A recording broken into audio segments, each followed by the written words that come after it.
Hey, what's up, everybody? Welcome to Trust and Believe. I'm your host, Shaun T, and I'm smiling. I'm so happy. I'm kind of fanboying right now, and a lot of you may not even know who I'm about to introduce you to, but the minute she starts talking, you're going to be very excited. So I have to give you a little backstory.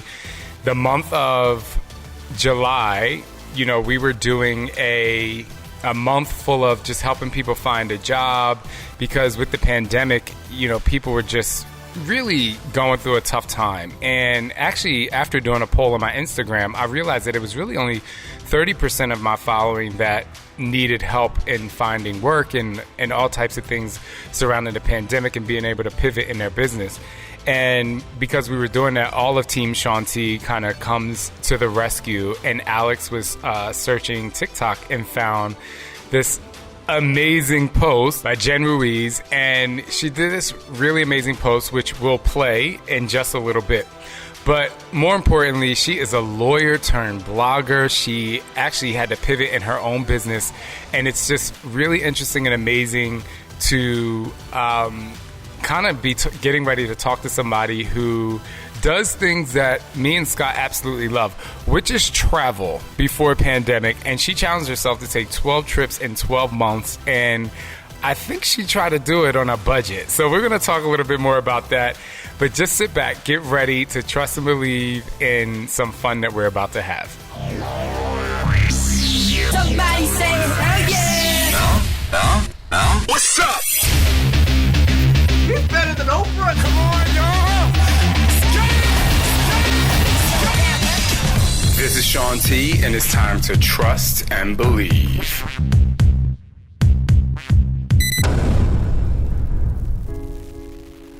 Jen, welcome to the show. I'm so excited to have you. Thank you so much, Shaun. I'm so excited to be here. One of the things I love about social media is just your ability to kind of reach out to people that like to provide a service. I think that a lot of times, social media, a lot of people focus on the negative, but there's people like you out there that are really trying to help people in different ways than me, like fitness and motivation. Like, you're really trying to impact people's lives in a different way. Can you give us a little backstory on you? You can go as far back as you want. I'm just going to sit and listen. And then, I just want to ask you some more questions that I know my listeners are going to be really excited to hear the answers to. Well, thank you so much. Yes, so I am a lawyer turned travel blogger, like you said. I practiced law for many years, and I enjoyed it, but I found that it was very stressful, and it was a path that many people feel stuck in, because once you go through all of this education, once you work really hard to become somebody that stands out in the legal field, it feels like that's kind of what you're stuck doing, even if it isn't personally fulfilling.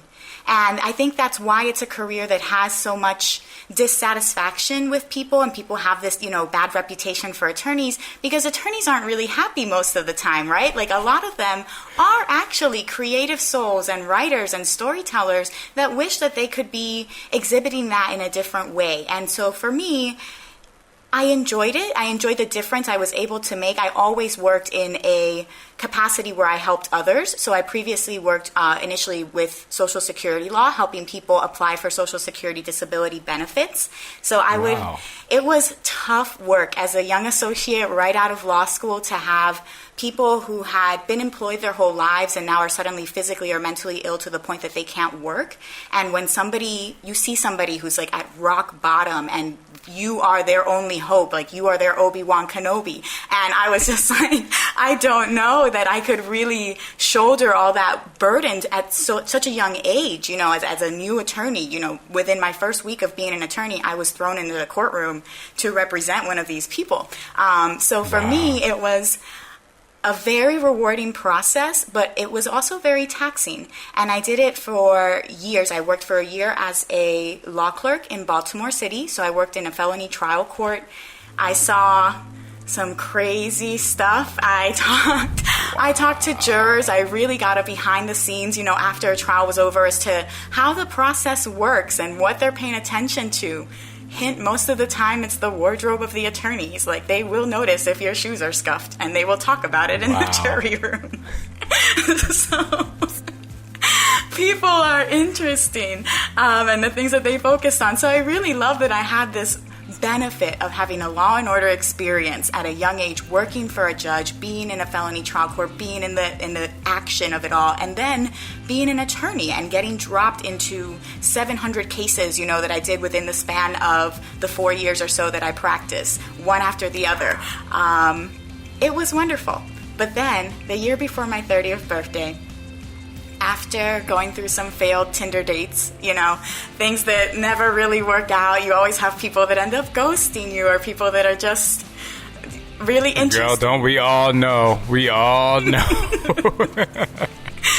And I had one particular guy that was really good looking, not as good of abs as you, Shaun, of course, but aspired to have Shaun T level abs, right? And so I think that I was partially blinded by that and his ambitions. He wanted to be a doctor, he wanted to go into medicine, and so I thought to myself, the dating pool is shrinking, and I have to kind of just do my best to catch whatever it is that I have available, because as a woman before 30, you experience a lot of societal pressure in that sense. It almost feels like musical chairs, and then by 30, the music stops, and you have to just, whichever guy you're with, pick a chair, sit down, and get married, and that's what you're gonna do. And so for me, it wasn't a game that I particularly enjoyed playing, and I didn't feel that I had a quality chair to commit to for the rest of my life at that point, and that really the candidates I had were just flimsy material, like IKEA chairs at best. No offense, IKEA, you furnished my... But can I say this? I want to say this. I'm so happy you're actually talking about this, because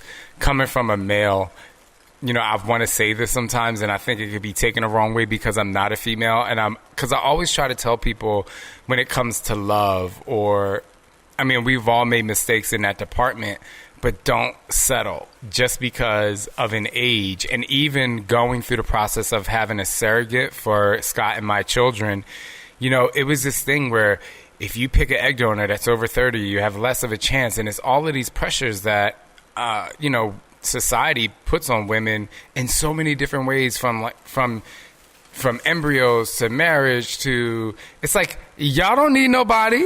Women are strong, women are powerful, y'all make shit happen. So anyway, I just wanted to say that I just love how you just said I wasn't going to settle for the game that people wanted me to play. Yes, it really felt like there was this sort of ticking time bomb, and if you weren't settled up by that point, reaching these, societal milestones, then you weren't succeeding and you weren't keeping up with your peers. I think a lot of women feel that way, and I personally think that it's very outdated, because, for instance, maybe that made sense when people lived to be 40, right? So you already had to be booed up and with a child by 20, because time is ticking and you got to have grandchildren by 30, and that's how life goes, right? But it's not that way. It's not that way. We live to be, 80, 90, 100, more than that now. And I really think that we deserve to take some time, especially our 20s, which I think are our most transformative years, where we really think, okay, what do I want to do? What do I want to accomplish? What do I want to put my mind to and become?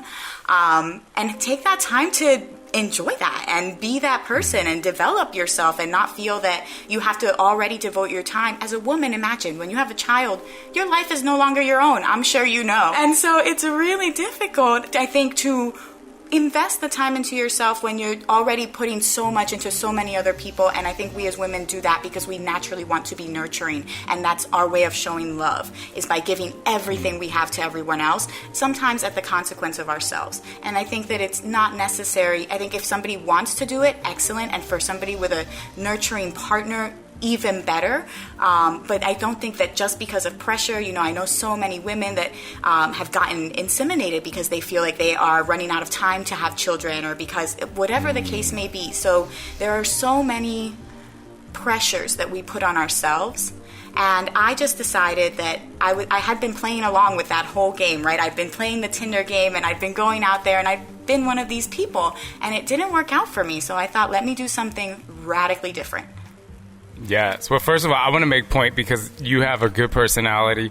Every time you say Tinder, I think of Sweetie's song, Tap, Tap, Tap, and make it swipe like Tinder. Yes, I did a TikTok to that song. Yes, oh my gosh. I can't believe I haven't seen it. I need to go back and look at that one. Okay. I have swiped much on Tinder. My finger was going to fall off. It was really, I think there is a point where you reach, like, we have shown you all your matches. Like, sorry. There's no more men for you in the world. That's so crazy. That's so crazy.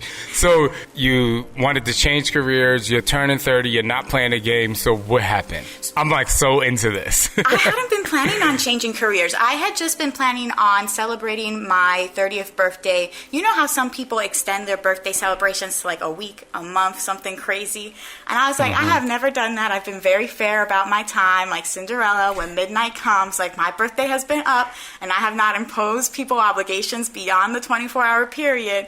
So for my 30th birthday, I'm calling in all of those, and I've decided to celebrate the entire year. Because it really, I know, and, as a 30-year-old now, I won't say that I'm past the youth, but I really felt like it was that youth time to be young and wild and in your 20s and crazy and do something impulsive and do something personal. And for me, and as somebody who had gone to law school, started working right afterwards, always been very regimented, I wanted to just have I'm going to take 12 trips in 12 months and I'm going to see the world because I'm a young professional, because I earned it, because I feel confident that I can figure this out and, find a way to get these plane tickets and get myself to where I want to be and make these dreams actually come true instead of sitting there thinking, one day it would be so nice to run in the lavender fields in France. One day it would be so nice to volunteer, with elephants in Thailand and really get to be up close with them in an ethical way. And just did it. Yeah, I was going to ask you, what was the one driving force that made you want to take 12 trips in 12 months? Like, what was that one thing? Like, do you remember where you were when you thought about doing that? Yes. So my first trip was in Athens, Greece. So for my birthday, I went to the Parthenon and I spent the best day eating, heroes and going to the Parthenon Museum and seeing priceless works of art and just really enjoying this experience and realizing that before I had actually planned to be with Mr. Wannabe Shaun T. Abs for New Year's and my birthday because that's right. My birthday's January 3rd, so it's 2 days beyond New Year's. I had originally had New Year's plans with him, and being there in Athens reminded me of how powerful it was that I kind of just took back this plan, that it wasn't something that I let to the wayside, that I wasn't sitting there in my house just being like, oh, my plans didn't go through, so I guess I won't do anything. No, my plans didn't go through, so I'm going to use both of those tickets to trade it for a ticket to Athens and go to Athens and have a fantastic birthday because I believe that there's power in birthdays. I believe that there's power in starting your year off with something magnificent, something awe-inspiring, something that challenges you. And for me, that was travel. I had a glimpse of it, a few years back when I flew a plane for my birthday. And that was insane. The instructor said, take it for a loop. And I was like, I just want to hold it steady and live to see the next day. Yes, that is wild. I love it. But it showed me that I think previously, since I had gone to college in Miami, I had really been wrapped up in that extravagant lifestyle. So to me, a successful birthday looked like having 100 people minimum there with firecrackers in your cake at a VIP club, right? All of that. And I just realized that when I put that aside and I went for what actually made me happy, which was doing something that I had always thought of doing and just found reasons to put off for later, and just taking that step and being bold and making it happen, that was so much more rewarding than any VIP party I've ever tried to throw. And I had more fun, and I remember that birthday more vividly than any other birthday before that. And that's when I started traveling and doing experiences for my birthday. Wow. So do you remember all 12 off the top of your head? Like, where'd you go? I can go through them. And halfway through the year, I started to get a little bit crazy too and decided to double up. So I ended up taking 20 total. Yes. But I started in Athens. On the way back, I hit up Milan. Then I came back to Italy in February. I went to Florence. Then in March, I went to Aruba. And then in April, I went to the Grand Canyon, my first time. Then in May, I went back to Greece. And then I went to Mexico in June. Then I went to south of France in July for the lavender fields. Toronto with my parents in August, which was really lovely to just have a family trip and just kind of regroup with everybody and have them see what I was doing. September, Iceland. I went into a volcano. That was crazy. I love that. Oh my gosh. It's one of the only places in the world where you can go into a volcano. It really was impressive. You can see all of the fissures and just all of the different geological formations, and it was incredible. And that was something that I was able to do as part of my journey. So I'll never forget that. Then I went to the Albuquerque Hot Air Balloon Fiesta. Ah. That was my first time on a hot air balloon. I got to go up with 300 other balloons. It was incredible. And of all shapes and sizes, from like a pink elephant to Yoda balloons. And it was just magical. Cool. Ecuador, I went swinging off the edge of the world there on a swing that kind of goes over an active, rainforest area. Buenos Aires, Argentina. Yes. Austin, Texas. And then I finished off San Francisco. And then I finished off the year with Thailand and Cambodia. That is incredible. It sounds a lot like Scott and I, for his 40th birthday, we took an around the world trip, and it was incredible. But we could talk about that at another time too. So you took this trip. Instead of like trying to settle for the wannabe Shaun T, you're having a good time. So tell me about the blog. How did your blog come up? Like, what was the driving force, and what have you learned throughout that process of creating a blog and having one? So as an attorney, I felt like I needed a creative outlet, right? Like I felt like my writing was very routine and just these mundane legal documents, and that I needed something to be able to write. So I started in 2014 freelancing for Elite Daily, which was doing at the time just different pop culture, different kinds of articles covering all kinds of things. I had articles go viral, getting more than 10 million views on like why your brother's the most important guy in your life, or 10 signs you're dating a gentleman kind of thing. And it was kind of a little bit less serious than the topics I tackled now, but it was such a mental release for me to just be able to type out something fun, type out something I actually enjoyed, and have it be seen and received by people. That's when I realized that my words could really impact somebody. On the brother piece, I got somebody that wrote to me saying that her brother had passed, and that reading the article reminded her of all of the fun times that they had together, and it really brought up a lot of fond memories for her. And that was when I realized how powerful words are, beyond just, filing lawsuits in court or whatever the case may be. Telling a story, connecting with people, words resonate, words matter, words give people hope. And for me, that was something that I enjoyed pursuing on my free time. And I did so for about 2 years without any sort of direction until 2016, when I started traveling more, and the year before my 12 trips in 12 months challenge, when I decided to really go all in on the blog. I rebranded twice, and before I finally landed on Jen on a Jet plane, I even shut it down at one point, thinking, okay, the blogging's just not for me. It's taking up time. Blogging takes money. I don't think people realize, but it takes up a lot of time, effort. It's a creative project that you nurture. And for me, I loved it, but I felt like I wasn't really clear with it. I didn't have a business plan. I wasn't really sure how I wanted to monetize. I wasn't being purposeful with what I was writing.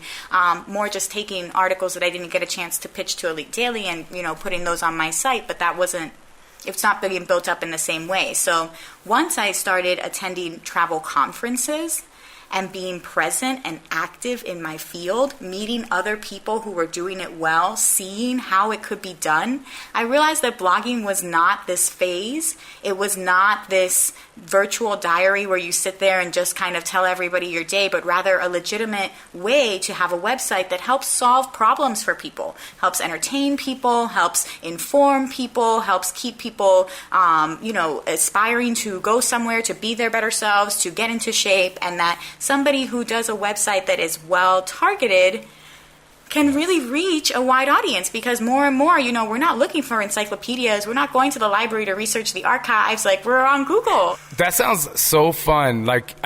So tell me, I think the thing that I'm most interested, I'm interested in everything. I feel like we need to just hang out another time. But one of the things that I'm really interested in, and I know a lot of people will be interested in, is how did you start to monetize it? Because a lot of people say, you should go after your passion and everything and, until you make money. But sometimes it's a lot of investment before you're able to make that money. So what were some of the tools you used to start to monetize your passion? So I think the first thing people need to realize is that to monetize a website or an Instagram profile or any business that you have online, you have to have a really well-defined target and a market and somebody that you can say that you are reaching, so that when you aim to monetize your platform, either with sponsored ads, whether affiliate ads, and whatever the case may be, that you can get somebody that is interested in who it is that you're reaching. So you're not just kind of a catch-all, right? So you want to be clear. If you're somebody who has an accessibility website about, wheelchair users, you want to say, even if you don't have that expansive of a following, you can make a lot of money because you've targeted wheelchair users, which are a very specific subset of people that are now following you, that trust you, that believe you're an authority in this. So think about who it is that you want to cultivate as your audience. For me, it was young professionals, it was solo females, it was women, primarily in the US, that have very strict schedules, professional lives, and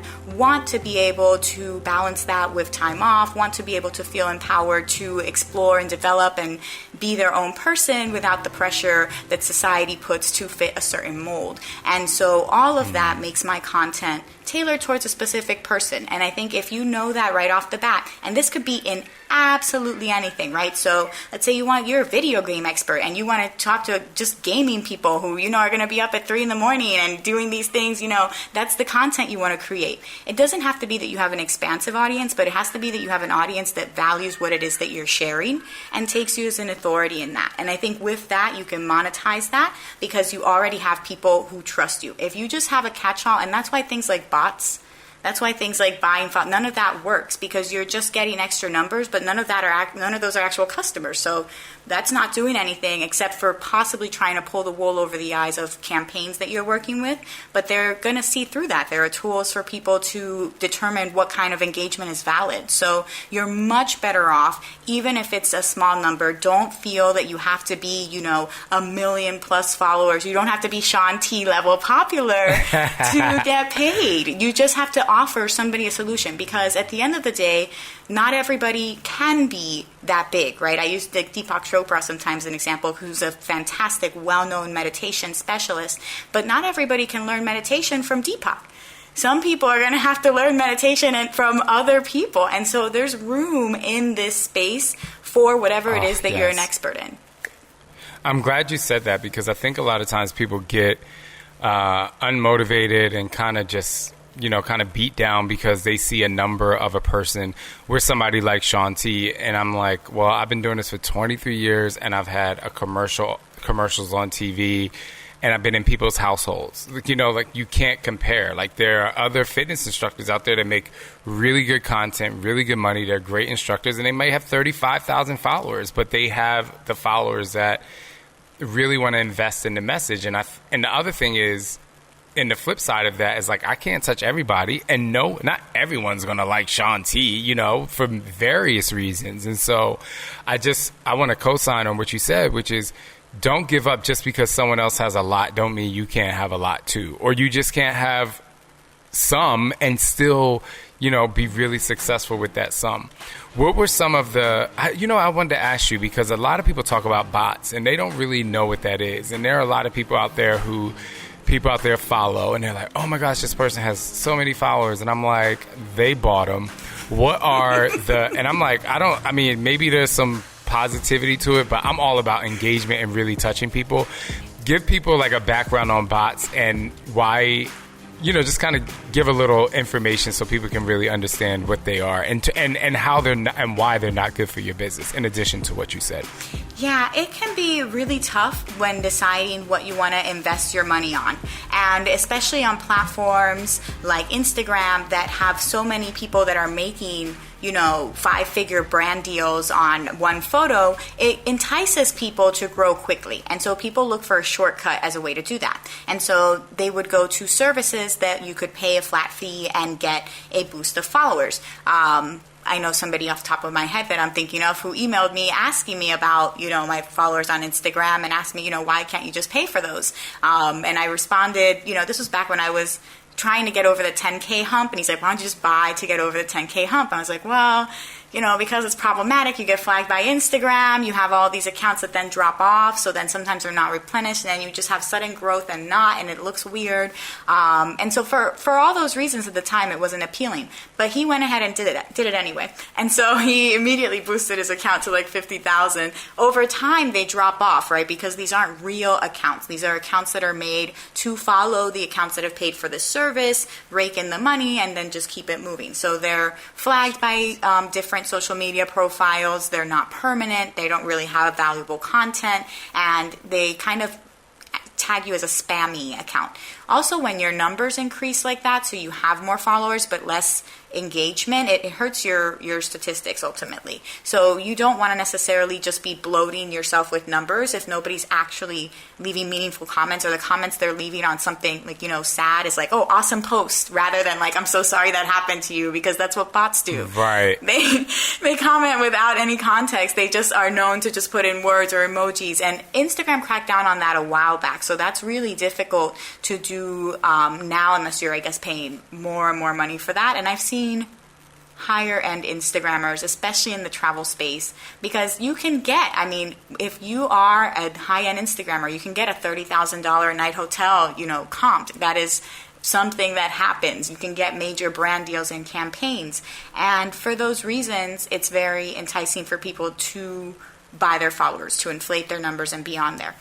That was part of the reason why I don't like being on Instagram, and I'm not that active on there. I've been on campaigns where I have been asked to be part of it as a journalist, or been asked to represent with my blog, and I've been on campaigns where Instagram influencers have been there as well.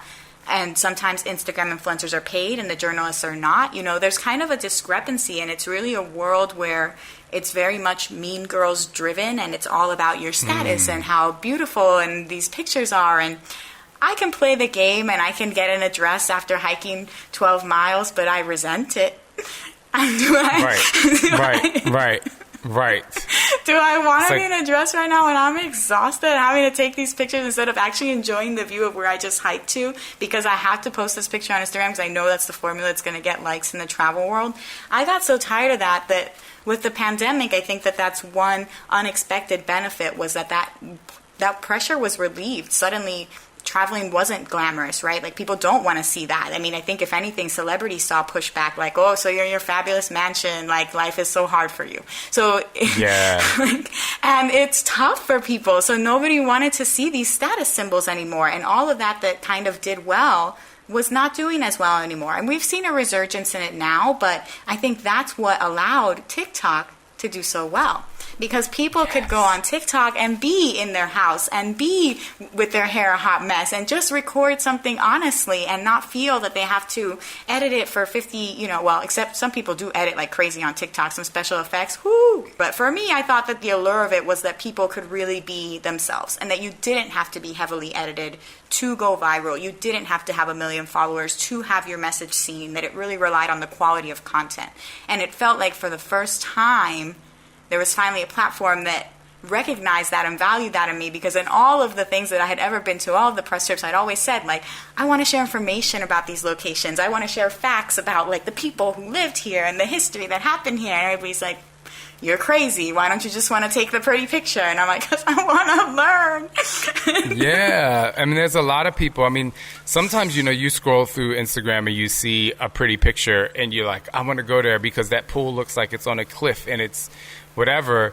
But most of the time you may save it, but then you scroll by it because it was just a pretty picture. Where with somebody like you, who you write about it, you have them have an emotional connection.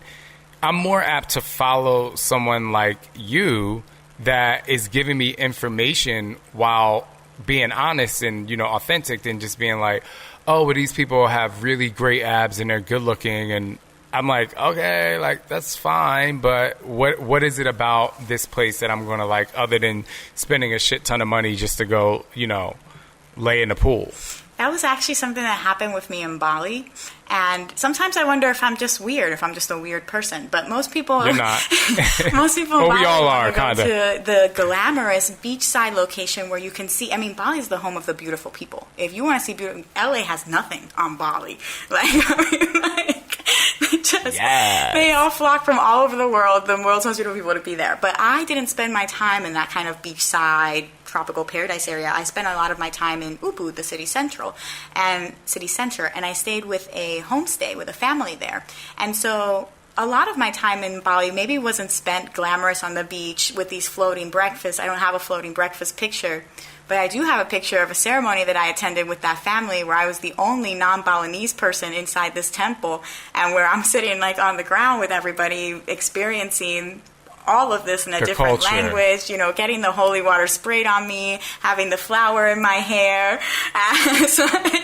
And I'm really just taking it in because I'm grateful enough to even be invited. I was so happy that they felt that they could include me in something like that, and that I would care, that I would appreciate it, that I would take time out of my day or my vacation to be part of this with them, and that I wanted to experience that. And so for me, that's always been what I try to give off when I travel. I want to learn about your culture. I want to learn about your events and your, traditions, because what's the point of traveling otherwise? If I just traveled to just see the hotel, I mean, they have the same hotels everywhere. I want to really interact. I want to really engage, and I want to know something new about this country by the time that I leave. Have you had or gotten any messages from your target audience, single women who, followed you and did something that empowered them through your blog? Do you have any really amazing success stories? So many, and that's why I keep going, because as somebody who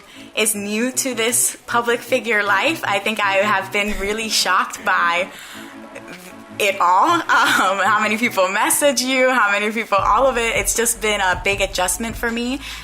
Going from attorney, which is relatively, it's like accountant, right? Like nobody asks what you do if you're an accountant. And so I have been thrust into a place where I'm reaching people I didn't think I would be reaching. When I wrote my article for the Huffington Post partly on Wanna Be Shaun T. Abs Guy, and it was on why I quit dating to travel the world full time. And that article was translated into Spanish. I had women reaching me, from Russia, from all over the place, being like, your story really resonated with me. I really want to do this.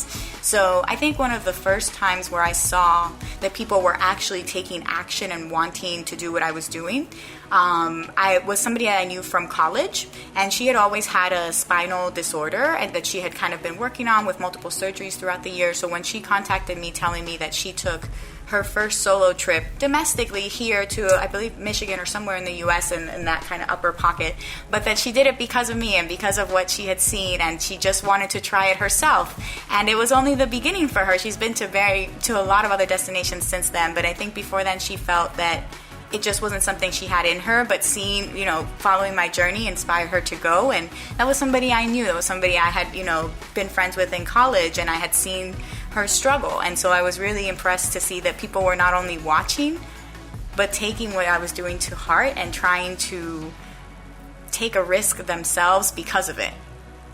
Yes, that's amazing. Let's talk about a little more in traveling, because I travel a lot, and I've never tried to take advantage, and I just want to let all my listeners know this is a selfish question that I need answered.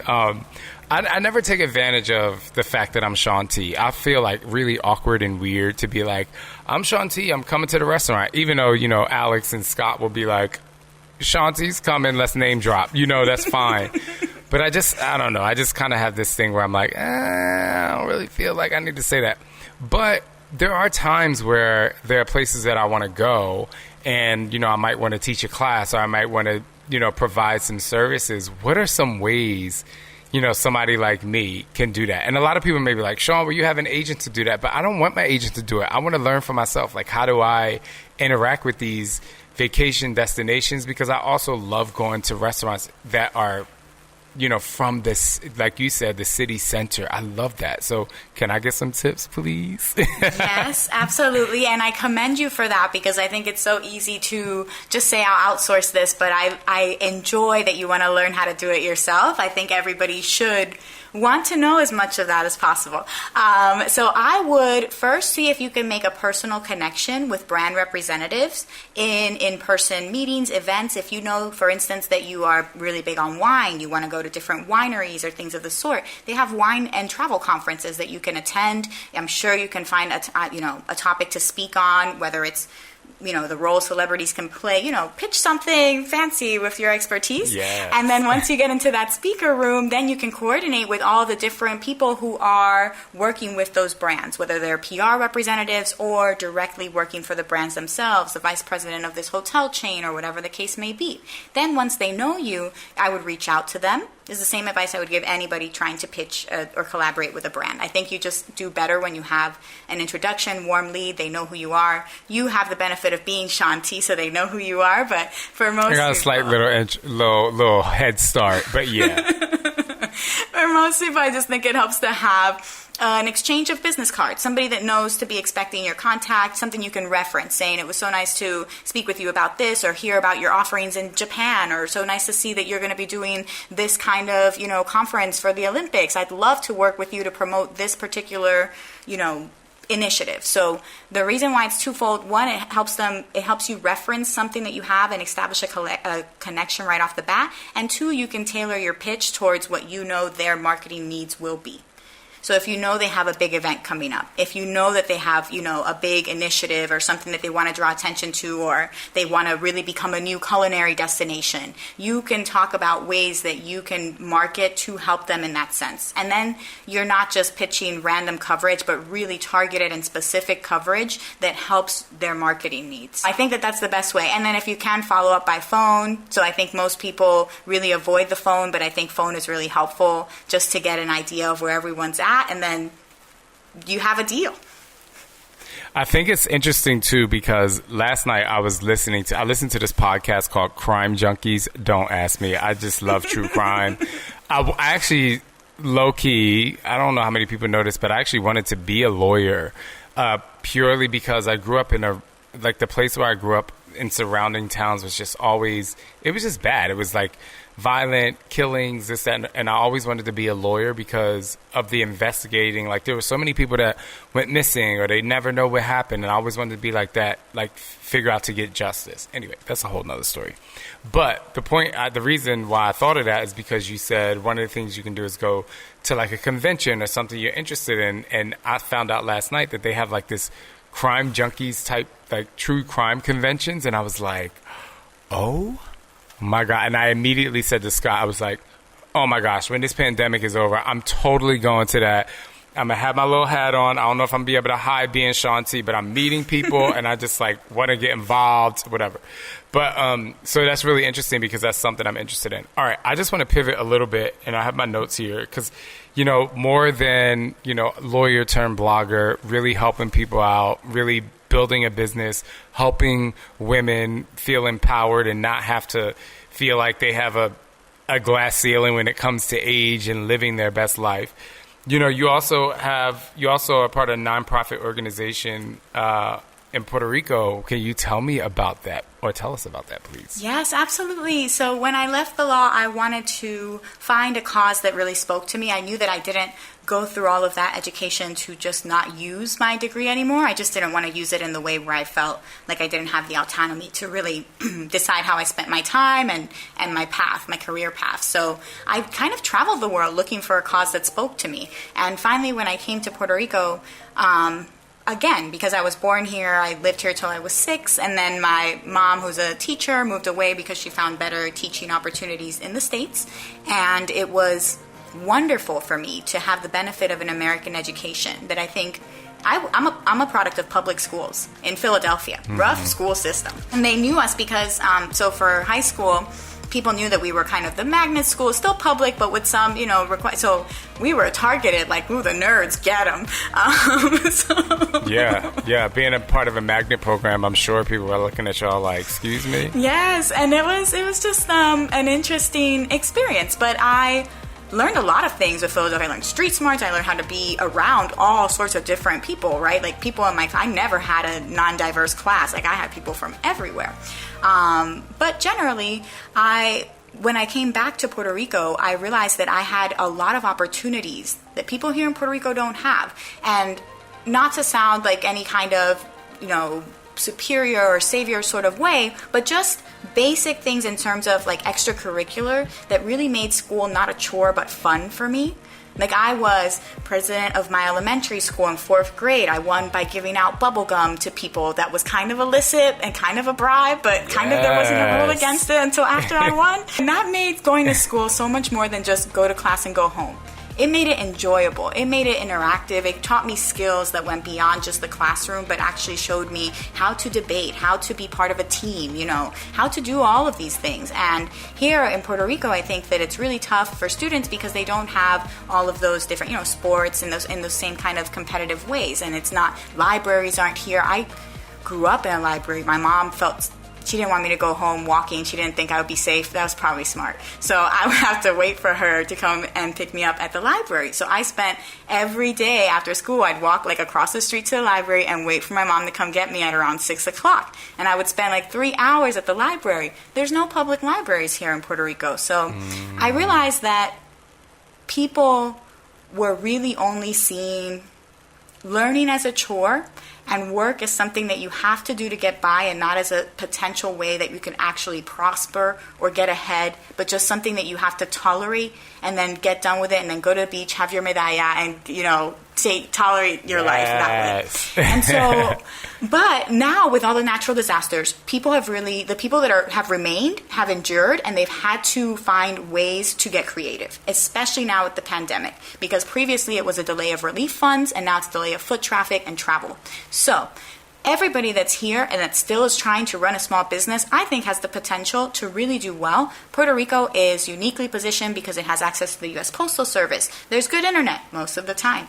And so you can really be well positioned to make an online business. So my nonprofit helps people who have a traditional business monetize their business with online income streams. If you have a storefront that you're dependent on people coming in from the cruises that have been impacted, we can sell your products online. If you're an expert in a particular trade or craft, we can start a YouTube channel to help show how you paint these watercolors, how you put together these small tiny houses, If you're somebody who has a different tour, let's say that you're a tour provider, your only knowledge is the rainforest and you know these trails that no one else knows, and because no one's here, you have no idea what to do and how to monetize. Let's put that to good use. Let's write a book about the rainforest and publish that. Let's put together a virtual tour or a sample where you're sending, different scents or something of the sort to help people travel virtually. So that's what I have been working on, and it just happened to be very timely this year. And what's the name of it? It's called People of Puerto Rico. Oh my gosh, that's so great. Now, do you, I'm like, how do I donate? Like, how does that happen? Well, thank you so much. Yes, we do accept donations. It will go directly to impact the entrepreneurs that we are working with. I'm starting off with 3 that I'm currently working with. One of them is the cutest. She has like a little kind of stuffed animal toys and a Comic-Con. She was going to be at Comic-Con this year.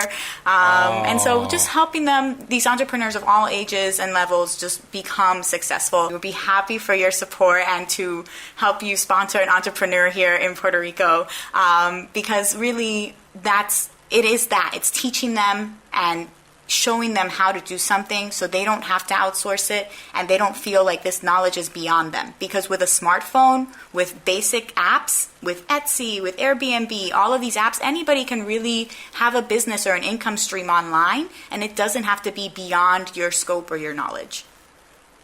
I am so motivated. So make sure we put the link in the show notes. Let me know. I'm going to look into it. That's something that I'm like...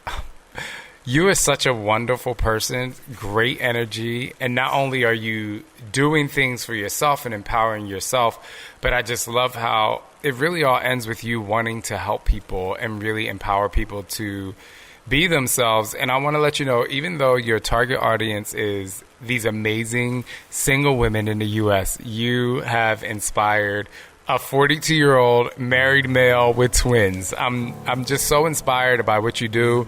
And thank you so much. I really appreciate it. Likewise, I appreciate you giving me the opportunity to come on your platform and just sharing my message. And thank you so much, because I really do think that people need to hear that it's okay to be different, to be unconventional, to take the path less taken. And I hope that whether it's with remote work or travel, that they feel empowered to do that. And I think your show and your message is just a great place to start. So thank you so much, Shaun.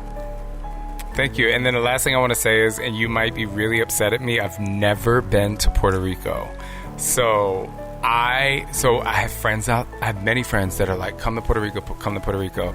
I've had many people ask me to come to do an event there. I guess with time, but now that I know you, and not to say that I wasn't empowered to come before everybody else, but I want to come, and I hope, I can come for you and meet you, and that would be just so amazing. I have some good places to show you, some hidden waterfalls, some nice, just pink lakes, kayaking on stars in the Bio Bay. I can show you Puerto Rico.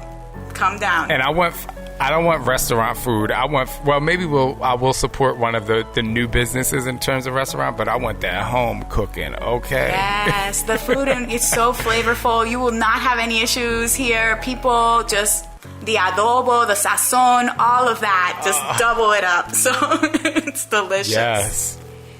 Well, thank you, Jen, for joining our show. We really appreciate it. Thank you, Shaun. All right, everyone. I was so excited about that episode because just seeing Jen's TikTok and her passion and compassion and motivation to help other people and do it with a smile is something that I think a lot of people do. We just don't see a lot of it. And I just feel like her energy and spirit radiates beyond.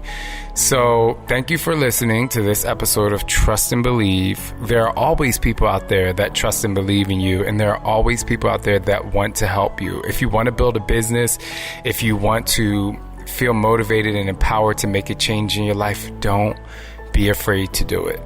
You can do it. Just never give up. My name is Shaun T. Thank you for listening, and always trust and believe in who you are.